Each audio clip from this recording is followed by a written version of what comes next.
প্রিয় শিক্ষার্থীরা, তোমাদের সকলকে এসডি এক্সক্লুসিভ চ্যানেলে স্বাগতম। 2025 সালে যে সকল ছাত্রছাত্রী উচ্চ মাধ্যমিক দিতে চলেছ তাদের জন্য আমরা নিয়ে উপস্থিত হয়েছি সংস্কৃত বিষয়ের সাজেশন। আগের দিন আমরা পার্ট 1 আলোচনা করেছি, আজ আমরা আলোচনা করব পার্ট 2, অর্থাৎ ভিডিওটি শেষ পর্যন্ত দেখো এবং চ্যানেলে নতুন হয়ে থাকলে চ্যানেলটিকে সাবস্ক্রাইব করে পাশে থাকা বেল আইকনে ক্লিক করে নোটিফিকেশন অন করে রাখো সবার প্রথমে আমাদের ভিডিও পাওয়ার জন্য। চলো আজকের ভিডিও শুরু করা যাক।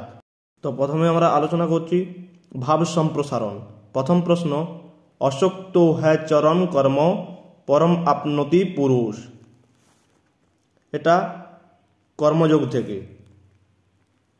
তারপরের প্রশ্ন, স্বধর্মে নিধনং শ্রেয় পরধর্মৌ ভয়াবহ। এটাও কর্মযোগ থেকে।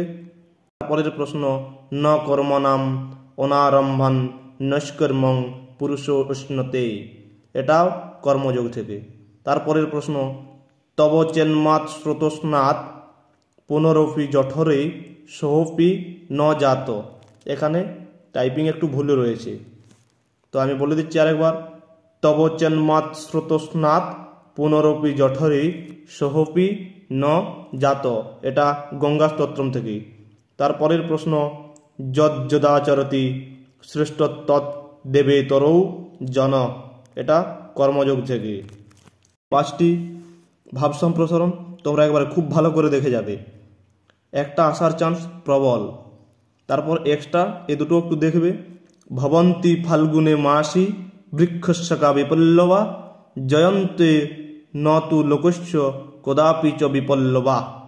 তারপরে হচ্ছে তত অয়ং দ্রুততরং ক্রামন্নগরং নিবৃত্ত। প্রথমে যে ভবন্তি ফাল্গুন মাসে বৃক্ষস্যকা বিপল্লবা, এটা আর্যাবর্ত বর্ণনম থেকে। আর তত অয়ং দ্রুততরং ক্রামন্নগরং নিবৃত্ত, এটা গতা গুহা থেকে। তারপরে আমাদের আলোচনার বিষয় ভাষাতত্ত্ব। ভাষাতত্ত্ব থেকে আমি মোট 4টি প্রশ্ন রেখেছি। তার প্রথম প্রশ্ন, কেন্তুম গুচ্ছ ও শতম গুচ্ছ কি, উদাহরণ সহ এদের পরিচয় দাও। তারপরের প্রশ্ন, ইন্দো ইউরোপীয় ভাষাগোষ্ঠীর পরিচয় দাও। তারপরের প্রশ্ন, ইন্দো ইউরোপীয় ভাষাগোষ্ঠীর মধ্যে ভারতীয় আর্য ভাষার বা সংস্কৃত ভাষার স্থান নিরূপণ করো।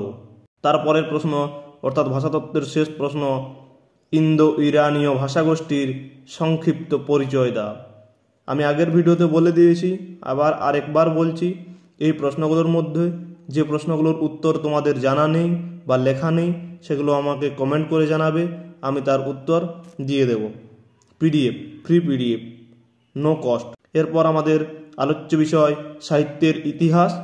প্রথম প্রশ্ন, মহাকবি কালিদাস রচিত মেঘদূতম বিষয়ে সংক্ষেপে আলোচনা করো। মোস্ট ইম্পর্টেন্ট প্রশ্ন। তারপরের প্রশ্ন, ভাষা সমস্যা কি, তা সংক্ষেপে আলোচনা করো। এটাও খুব গুরুত্বপূর্ণ।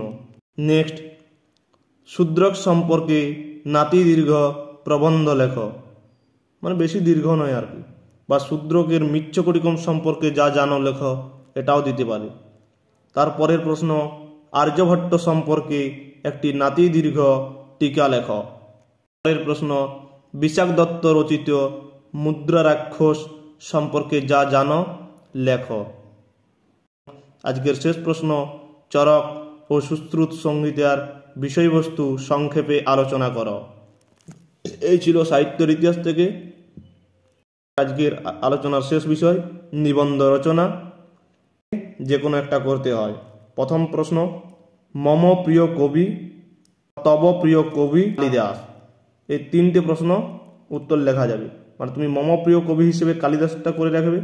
তো এখান থেকে যেটাই আসুক তুমি লিখতে। প্রশ্ন, মম গ্রাম অথবা অস্মাকম গ্রাম। মম দেশ, মহাভারতম। নেক্সট সবার শেষ রামায়ণম।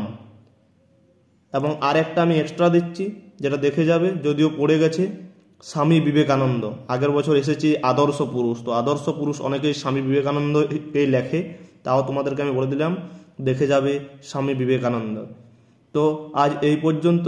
ভিডিওটি ভালো লেগে থাকলে অবশ্যই একটা লাইক করবে, কমেন্ট করে তোমাদের মতামত জানাতে ভুলবে না এবং ভিডিওটি বন্ধুদের মধ্যে শেয়ার করে দাও যাতে তারাও এই ভিডিও দেখে উপকৃত হতে পারে।